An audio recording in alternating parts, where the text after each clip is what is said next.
Oops.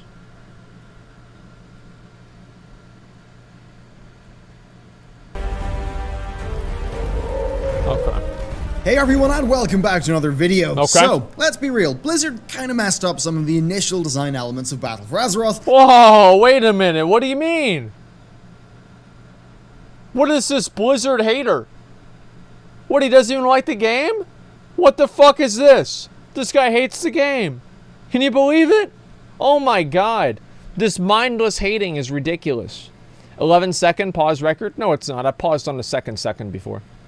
And you know what? They've pretty much said that themselves. Patch 8.2 was Blizzard's first large-scale patch that had a lot of lead time. Their first proper opportunity to respond to the deeper design problems of Battle for Azeroth, instead of the immediate firefighting that they were limited to doing with patch 8.1. Then also, based on past expansion timelines, well, this is when quite a lot of the team is going to be shifting over to the next expansion and doing a lot of work on it. Now, combine that with the content of 8.2, and I think I must say, if the people that made 8.2 make the next expansion, I'm already excited for it. I think 8.2 is good.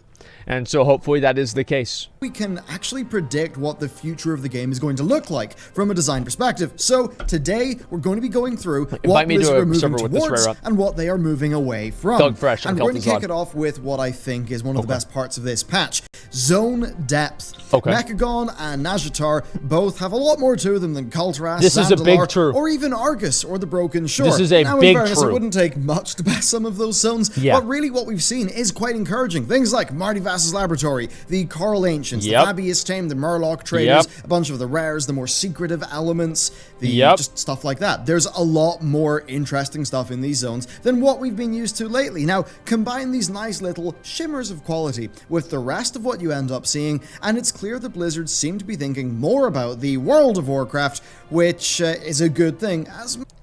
Thank fucking God. Like, in these previous expansions, the whole thing has just been a bunch of fucking...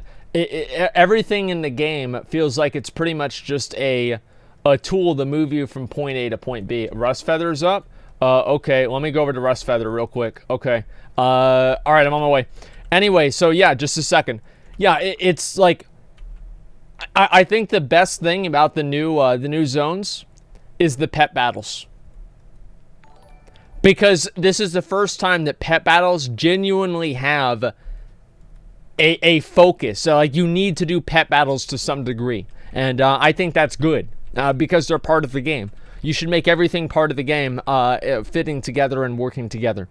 Much as there still is a long way to go. Next, though, something that they're moving away from, and that is heavily randomized rewards. They're massively moving away from this. Previously in BFA, it was about your weekly caches, your Azerite lockboxes from the Emissary, that sort of thing. And then before that, on Argus, you got a random loot token for a slot that contained a random item at a random item level. That's mad. Fun. Before that, on the Broken Shore, that was another gear token lottery. Now, were those things fun and exciting? Tom, no, congrats. I don't think so. Holy I shit. certainly found them to be the least motivating world content gearing progression systems in the game.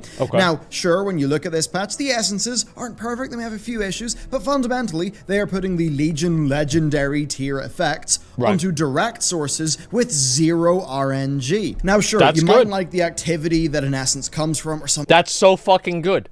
These essences, you literally go after them and you farm them, and there's a specific place that you farm them at. There's a specific thing that you do to get them, and after you do that thing, after you go to that place, after you get that achievement, you get the essence. Period. There's no bullshit, and it's fucking great because it allows people to create goals. Elements of the essences, but I think we can all agree it's far better than the Legion Legendary Lottery. Blizzard are clearly moving away from that sort of thing. We even see it with the benthic gear, and this leads me straight on to my next point, what Blizzard are moving towards, and that seems to be respecting players' time. It's pretty clear to me, regardless of the design wins or losses of Nazjatar or Mechagon, that they do respect your time as zones. Now, Do I mean that the zones give you free stuff for no time put in? No, I don't mean that. But what I do mean is that the relationship between your input and the game's output is quite clear. You will get X mana pearls per day by just doing this stuff. They'll translate into Y item level upgrades per week. Do you want to push loads of gear to item level 400? Do you want to get a single bit of gear to a very high item level? Well, you go and you earn the currency, and you can do with that currency whatever you want. There's no overarching... Imagine having given a 75 rep for a world quest. Yeah, but you get 75 rep every single fucking time. That's the difference. That's what matters. That's what counts. It's not the fact that you're getting you're not getting as much rep for a world quest. It's the fact that you know what you're getting before you get it. Now, obviously, with the benthic gear, there's a certain amount of RNG. Just Mike, thank you very much for the 5 Give the Community subs. I appreciate that very much, man. Thank you, thank you, thank you, thank you, thank you, thank you, thank you. But the RNG isn't really that bad. Like, with getting these different benthic armor pieces, even if you're doing them for, like, waiting for a socket or something like that, there's nothing else you're really going to be spending your mana pearls and basically using these items. So the amount of RNG that the benthic armor has, I think, is a fine amount of RNG. It's completely okay. I don't mind it at all. This might surprise some people, but I don't think that RNG is fundamentally bad. It's not. RNG has been in the game since day one, with boss drops, dungeon drops, etc. It used to be much worse than it is now. So the idea that having to buy a few extra pieces and roll the one that you want and have it be basically a 1 in like 20 to 50 chance is not really that big of a fucking deal. Okay? Just make pearls harder to get? No, the system is fine. Blizzard gearing plan that you're directly falling into. You can distribute the resources you earn in the way that best fulfills your own goals. Somebody invite me to a server where this rare is up, still please. Not having a PvP vendor, but let's move away from that one. Where there was clear randomness in the past with the equivalent systems, there is now a clear deterministic system that lets you plan around it. Orange Bucket with the 5 more gifts to give me subs too. Thank you very much. I appreciate that. Those goals. I think this is a big win, and I'm fairly sure it's going to perform better for Blizzard over time. And with that, there's actually something that I think you might have noticed Blizzard move away from, and that is weekly front loading. Because Nazjatar and Mechagon don't have those big weekly milestones in the same way that a lot of other content in the game has. Blizzard clearly decided against adding to the existing BFA crop of weekly activities as compared to, say, Argus. It's especially That's actually true. Over in Argus, right, you got your big bursts of rewards just come from a few weekly quests that you could knock out in like an hour. This was a double-edged sword. Some people will have loved getting that quick burst of reward and not having to play all the time, but for others, they will have just felt like they have a week ahead of them where A, they feel like they have less to do, and B, the things that they can do are less time efficient as compared to the weekly, so they're not worth doing. That's right. So it's like the 80-20 rule. So if you can get 80% of the rep in 20% of the time, there are very few people that want to spend 80% more time for the last 20% of the rep. So what it does is it basically conditions players into making conscious decisions to stop playing the game. Right? And this is what happened. And even like Kevin Jordan talked about this in one of his videos, right? Is that whenever you start creating things that create a habit of players logging on, right? Log on every day for this, log on every week for this, etc. Your game's fucked. Because now players are thinking about like how to optimize their time and not thinking about enjoying the game. And I do think that the weekly thing is a good idea. And Blizzard moving away from that is also a very, very good idea. What do we see in the new zones? Well, I think it's pretty clear what we've got instead of the weekly front loading. And that is what they're moving towards, the daily experience. Blizzard clearly are putting more thought into the daily process. With the 5 more get the community subs. Thank you very much, man. Holy shit. Thank you, guys. God damn. People have been gifting a lot of subs today. Thank you guys so much.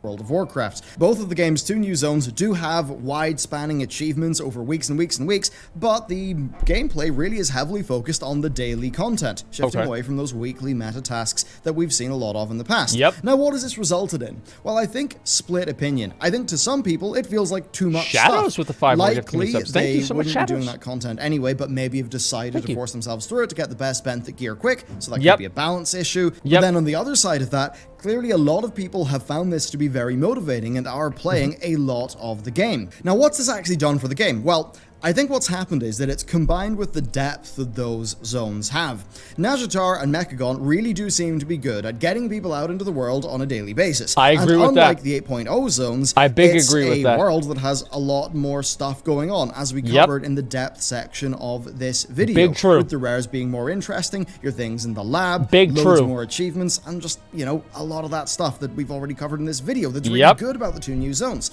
So it does seem like the increased daily participation has helped them maximize the, well, just those design elements of these 2 new zones, and that does bring me on to another thing. Well, that's the thing, right, is if you have daily quests versus weekly quests, you just do them a little bit, and then you're fucking done. You know what I mean? Like, that's it. That's all there is to it.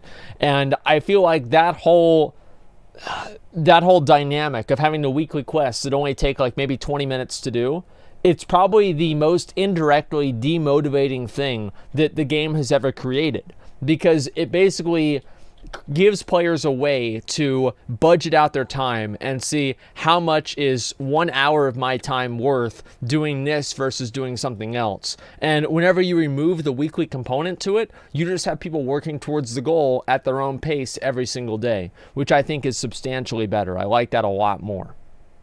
That is cooperation. Both Mechagon and Nazjatar have rares that strongly benefit from cooperation in ways that are just, you know, they're not just more damage. They feel a bit more similar to some of the rares in the Timeless Isles, like Hulon, for whom half the island would be, you know, racing over, creating somewhat of a mini-event, which is a nice departure from, you know, your Gulp Frog farm back in the day. But even small things, like teaching players how to summon the Coral Giants, or maybe the rare that involves the paint colors in Mechagon, or maybe the Vault Bot rare. I think those things are... The Coral Giants are a really good example of Blizzard doing something that's like, how do you learn about the Coral Giants? You don't really. You learn about them through other players. And I think that Blizzard took a big risk by creating content like that and making it as rewarding as it is. So whenever you're learning about content from other players, that's an interaction that you have. And even if you're reading about it on a fan website or whatever, you're still going out of your way to seek that knowledge. And I think the process of seeking the knowledge invests players more in the game, and I think it's better for the game overall. So I really like the Coral Ancients and the way that they work. Fantastic. They're nice cooperative gameplay, and perhaps that's Blizzard just thinking that they really can do a lot to make the experience of running around the World of Warcraft feel more like an MMO in a sort of natural cooperative way, as opposed to, say, straight up grouping. And I think that is a good thing to have across the world. But speaking of cooperation, well, we've got the battle for Nazjatar. Now, this has been a mixed bag because of problems with the game's sharding system, but fundamentally I think it's a great idea. Throughout BFA, we really have seen Blizzard begin to use war mode more and more and more, and this is really their best new example. I mean, sure, a few problems aside. And I think this means we're going to see a lot more of this happen in the future. I wouldn't be surprised if, like, the game's next expansion continent would have events like this going on in it. Well, they did this back in Burning Crusade even, right? And can somebody invite me up to a realm where the Arachnid Harvester is up? If he's up on your realm with war mode off, please go ahead and invite me. Thug Fresh on Kel'Thuzad. They did this back in Burning Crusade. They had the PvP events in Hellfire Citadel, in Zangar Marsh, and in the Grand. And nobody really did any of the ones besides Hala and the Grand. Nobody cared about the Zangar Marsh one. I don't even remember how it worked. And the Hellfire Citadel one was just, it was like whack-a-mole. You'd capture one, then they'd capture the other one, then you go to the one that they captured, then they capture the one that you captured. It's just like really fucking annoying. But the point is, right, is that they've done this a number of times and it hasn't really worked out that well. I think that now it's much better than it used to be. So I'm going to say that's a big positive there.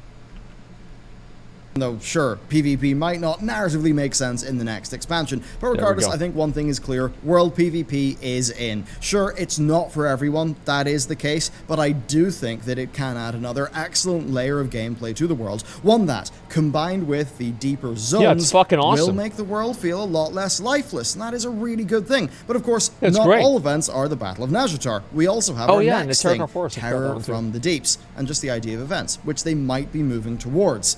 It was pretty cool to see a zone-wide event in Nazjatar, but I will admit I was let down by its scale and it just being that one. Okay. Can we talk about these dumb fuck, stupid, goddamn, motherfucking things that spawn underneath the Eye of Ashara, this guy right here, that just instantly kill you and you don't even know where the fuck they are? Like, and they spawn under the water? I am so sick of that stupid ass shit, dude. Like, I fucking hate the Arcane Ores. They're so bad. They're so fucking bad. And like, what do you even get out of this? Like, I don't even know. The Fury of the Deep. I genuinely have no idea how this benefits my character at all. Like, I have no clue whatsoever. Does it, like, give me some sort of, like, cool thing? 50 rep. Really? I don't think I've ever gotten 50 rep from it. Maybe I just haven't been paying attention. Shit, okay. Event. But still, things like this could be fantastic for the game if Blizzard are able to do a better job next time, and seeing them move in this direction is a nice thing.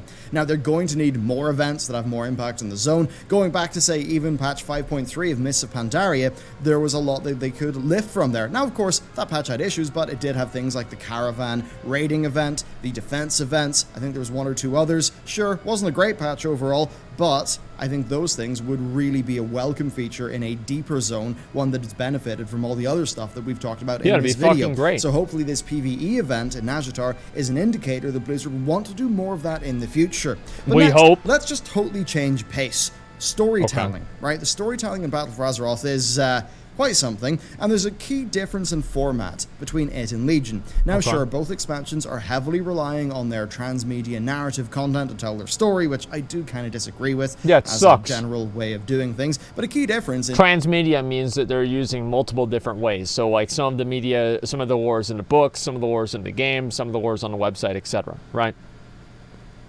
BFA is what Blizzard have done with the smaller 0.5 patches. These patches, seemingly as compared to the Legion counterparts, seem to be containing a heck of a lot more lore, and it seems very clear to me that Blizzard are just using this to give us a more episodic narrative, maybe giving us major plot updates every 3 months. Now, is that a good thing? Yes. It's hard to tell. It certainly could be a good thing if it was applied, in my view, to a better story. I think it could work out really well. After all, if they can use this format to increase their narrative screen time, it could do good things. And sure, so far we've only seen this in patch 8.1.5 with its narrative stuff. 8.2.5 hasn't came out yet, but I think from looking at the story of 8.2, knowing where 8.3 is probably going to go, 8.2.5 clearly has a lot of work that it's going to have to do. But let's move on to something totally different that Blizzard are moving towards, and that is a shift in reward design philosophy. You see, between Nazjatar and Mechagon, we've got quite a lot more in the way of character progression that's not tied to item level. The mounts this time are a bit more involved. The rares are a bit more involved. On the whole, they're not more involved. It just takes longer to get them. I mean, let's be honest. How many fucking times have I flown over to Mechagon to try to kill Rustfeather and the Arachnid Harvester? I'm getting fucking tired of it. Like, but I mean, the reason is because they made the drop rates a lot lower. Like, I did this all the time. Like, I probably killed these rares 70 times or something like that. It's been insane. From horses to seahorses. Yeah, exactly. Doesn't matter if you get invited to another shard. No, because I still have to ride every character out there. I still have to wait for an invite to another shard, and I could just join pre-made groups whenever I'm offline anyway, like off my stream anyway. Like, it's not like it's a big deal. By the way, speaking of that, can somebody invite Faustus, alt0224, alt code, I think it's alt0224, up to a server that has Rustfeather or the Arachnid Harvester up. I'm going to try and get the rares on this character too. They do take a lot longer. The mounts take a lot longer to get this time around. In Argus, you literally just killed the mobs, got the mounts, and that was it. It was fucking boring. Like, let's be honest, it was fucking boring. They needed to do a much better job than they did now. It does seem like Blizzard are trying to fulfill more of the RPG fantasy there. There's more to do along more axes of progression than there has been in the past with BFA, with the zone meta mounts, I think, being far superior to what we've seen recently, and then things like the paint jobs, the vinyls, the take longer blueprints to collect. Again, it's not perfect, but directionally, it's a step forward from what was quite dull and unmotivating in 8.0 to what I think now is a lot more compelling. And really, not all players are driven by item level. I think there's an emotional connection to one's character, and I think that is what drives a lot of why people play the game. the other things aside from item level they want to collect. That's the type of thing that Blizzard, in my view, have been missing out on big time lately. And when you look at 8.2, I think, sure, maybe its tier set's visually flat, but they're doing a lot more in that regard, and it's a lot better. And then the final part of that is that a lot of it is overlapping progression, which I think generally is just a lot more satisfying when you're playing it. Next, though, more interesting gear. Blizzard have continued their Crucible of Storms gearing experiment. That's great. Like, that's fucking great. Because the reason now that they have like this more interesting gearing thing, I'm going to say why it's fucking good, is because before, back in Legion, back in WoD, how did you decide what gear you wanted? You looked at the highest piece of, the highest itemable piece that had your 2 secondary stats, and you got that item. That was it. You didn't think about anything. You didn't plan for anything. You just did that same fucking dungeon. You did that same fucking raid every week, and that was all you needed to do. Now, you have an actual semi-pseudo best in slot. So you go into the raids. You look at, okay, well, this item gives me this bonus. Let's see, Queen of Shara belt gives me, this thing. I know you guys can't see it because it's off the screen, but you know what I'm talking about. Okay, I want to get the Trident of the Deep from this boss in this zone. And so there's a lot more targeted farming. That's really, really good. I'm going to say that's amazing. And I think they should do that much more often. The idea of being able to work towards something that you actually want, the idea of being able to actually see a best in slot list and work towards that best in slot list is fucking amazing. I love it. Okay. With the inclusion of a lot. Benthic effects, Mechagon punch cards, the unique effects from the Eternal Palace gear, as well as the logic loops from Operation Mechagon. Now, it's a balancing nightmare, sure. It's fucking awesome. But I think it's more enjoyable for the average player, and maybe a bit more than just the average player. And we really have to decide on what we want here as a community. Do we want a perfectly balanced esportsy game with massive design restrictions, or do we want to... No, we don't. No, I don't want that. Nobody fucking wants that. That's the thing, is that nobody fucking wants that dog shit ass garbage. Oh wow, we want to make sure the game is fair. I want to make sure whenever I do an arena, I can't go up against counter combat. Like, what the fuck is this? It's an MMO.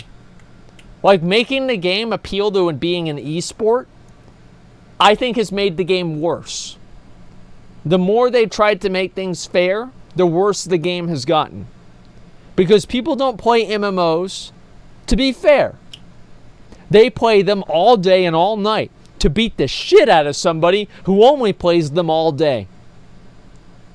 That's the way that it works. And then the guy that only plays them all day, yeah, he gets his ass beat by the guy that plays all day and night. But there's one dude that can only play once a week, and the guy that plays all day can beat his ass too.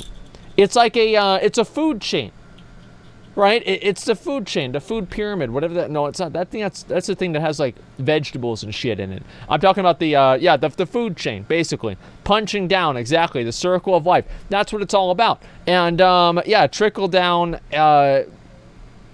ganking, right? That's what it's all about. It's a circle of life or circle of death. Is you get killed by this guy who's really good, and then you go back and you kill some guy who's worse than you. Then he says, son of a fucking bitch, I've got to get better at this game. And then he gets better. Like, nobody gives a fuck about it being an esport. Nobody cares. Do you know how I know that nobody cares? Because the Warcraft tournament's on right now, and it has 6,000 viewers. Nobody gives a fuck. The fact is, they want the game to be good, fun, entertaining. And you know what? That's going to be better for the players. It will be. Here's why. Because more people that are actively participating in the content are more potential viewers. Because the people that are participating in the content are going to have a higher chance of being able to watch competitive content about the content they're already participating in. Here's a good example of that. How many games do you watch for esports tournaments that you don't actively play? Probably 0. Maybe 1 if you're watching Counter-Strike or something, because it's really easy to do. The truth is, for a lot of people, they want to watch games that they are invested in and involved in. That's why PvP was so fucking popular back in Wrath, because everybody did it. Was it balanced? Shadowmourne. Fuck no. But it was good. It was good. Doesn't matter. It doesn't need to be balanced. Balance is a false god. It is a false god. And Blizzard needs to look at the one true god of fulfillment. Nobody gives a fuck about balance. I'm not saying that they should make things completely broken. But allowing some people to kind of go outside of that window of what's normally acceptable. The dog, thank you very much. Holy shit, thank you very much for the 20 gifted community subs. Thank you, dude. Thank you. I really fucking appreciate that, man. Doing it right is right. Yeah, it's fun. Fun is the goal.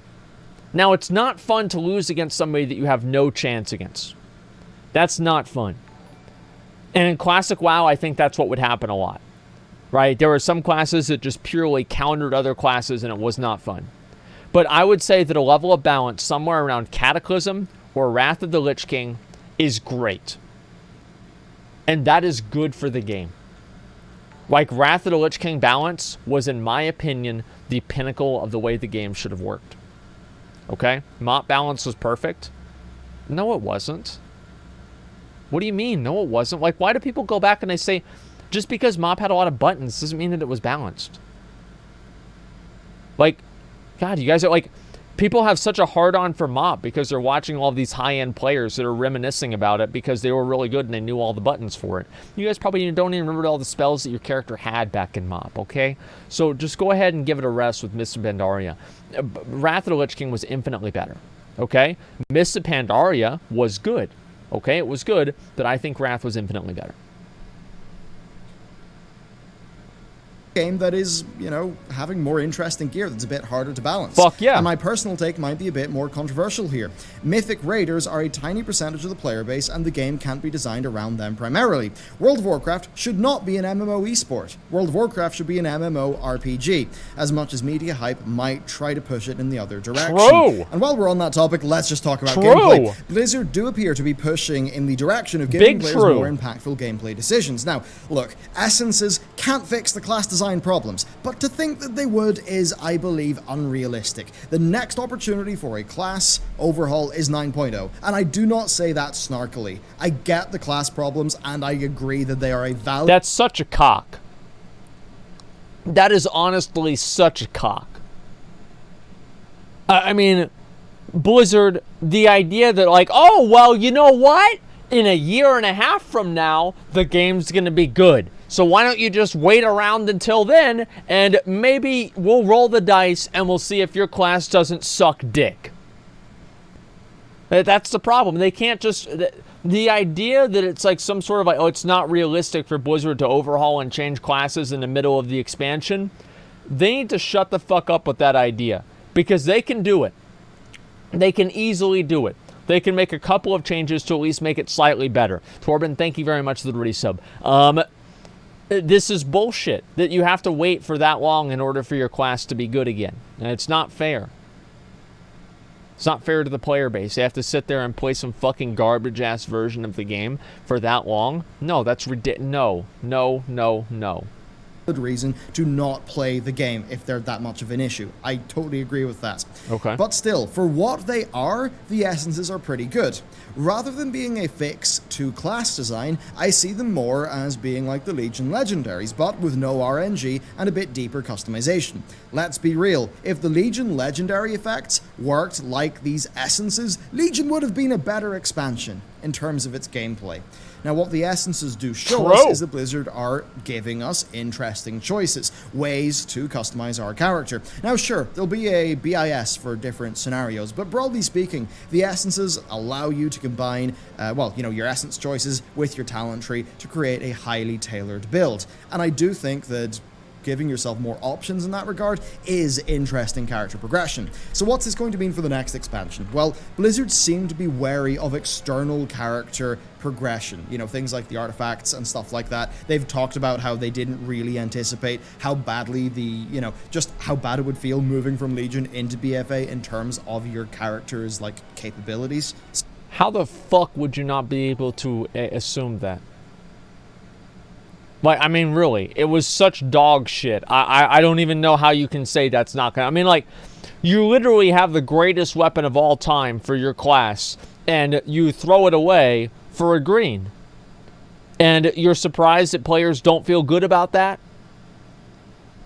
So overall, that does mean it's hard to know exactly what they'll do. Personally, I think they're going to put a lot more back into the classes. I wouldn't be surprised if they undid some of the GCD changes, and I think we're going to get something. They've already undone half of them, and they're probably going to undo the other half of them pretty soon too, because people don't like the GCD changes.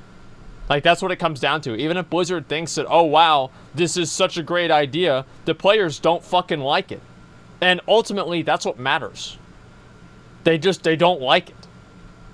Like the essences that just exists for the duration of the next expansion, but with the base classes being added to and, you know, not being taken away from, like we saw from Legion into BFA. Now, moving on, all of this leaves me with one question.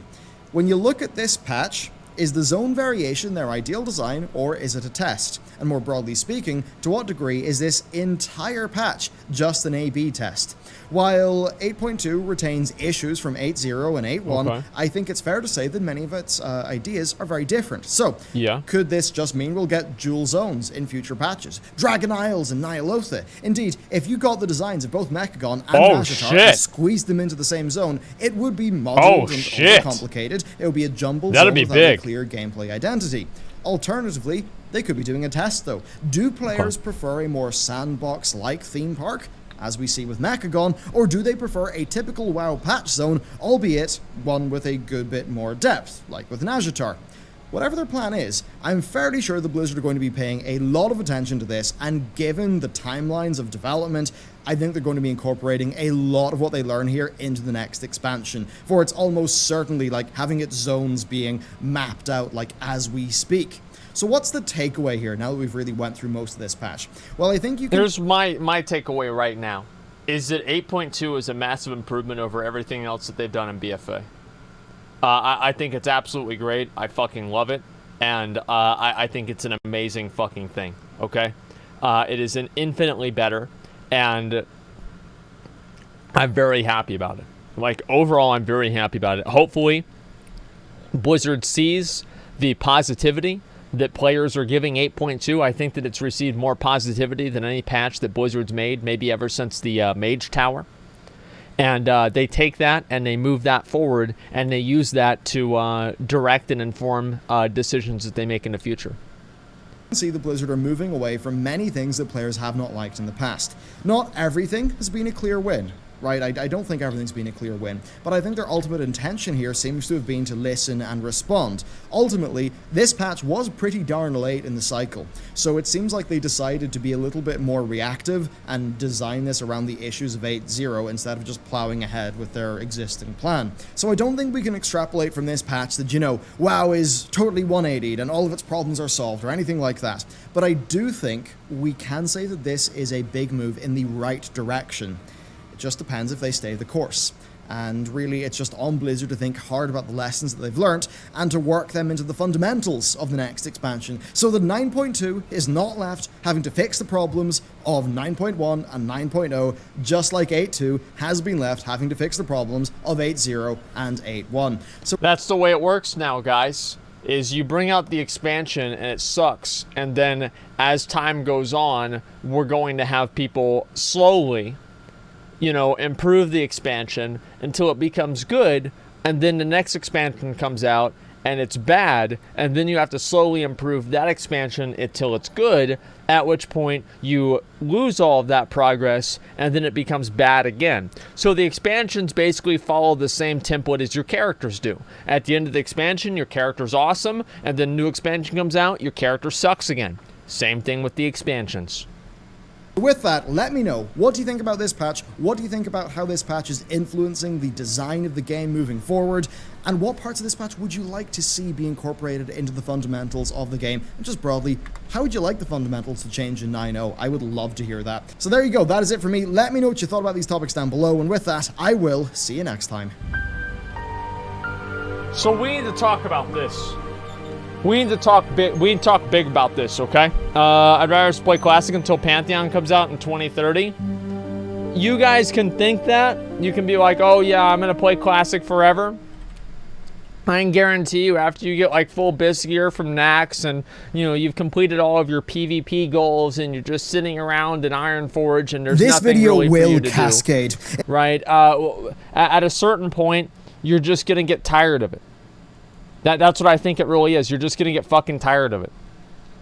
And I think that's what's going to happen. If anything, that's what it's going to be. It takes 2 years, though. Yeah, it does